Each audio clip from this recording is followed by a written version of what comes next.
Akar yang kuat. Ada dua orang tua yang hidup bertetangga. Keduanya sama-sama sudah pensiun. Yang satu, Marco, adalah pensiunan guru. Satunya lagi, Thomas, adalah pensiunan karyawan bank. Mereka berdua sama-sama memiliki kebun tanaman di belakang rumah. Marco biasanya hanya menyirami tanaman di kebunnya dengan sedikit air. Sementara Thomas akan menyirami tanamannya dengan air yang sangat banyak. Terlihat jelas sekali bedanya.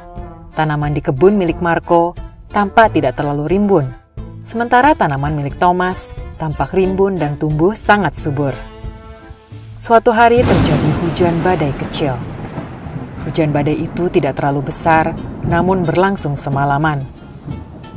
Pagi harinya, seluruh tanaman rimbun di kebun milik Thomas rusak. Hampir semua tanamannya telah tercabut akarnya akibat hujan badai semalam. Sementara tanaman di kebun milik Marco yang jarang disiram justru tetap tegak berdiri. Thomas heran, bagaimana tanaman milik Marco yang hanya sedikit disiram bisa bertahan dari badai. Ia pun bertanya, "Marco, sahabatku, kamu hanya sedikit menyirami tanamanmu. Bagaimana bisa tanamanmu bertahan dari badai?"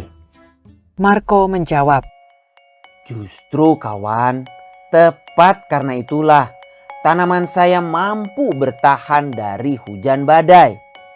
Setiap kali saya hanya menyirami tanaman saya dengan sedikit air, akibatnya tanaman saya harus mencari sendiri air tambahan yang diperlukannya.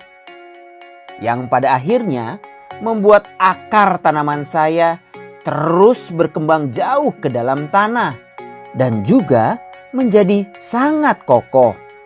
Karena itu, ketika badai datang menerpa, akar yang kokoh itu membuat tanaman saya mampu bertahan tetap berdiri."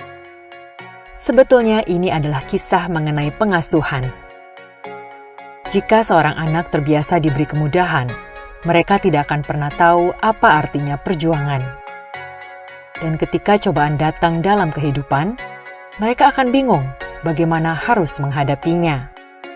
Sementara anak yang terbiasa harus berjuang, mereka akan tumbuh menjadi orang yang kuat, kokoh bagaikan akar pohon yang terbiasa harus mencari tambahan air sendiri.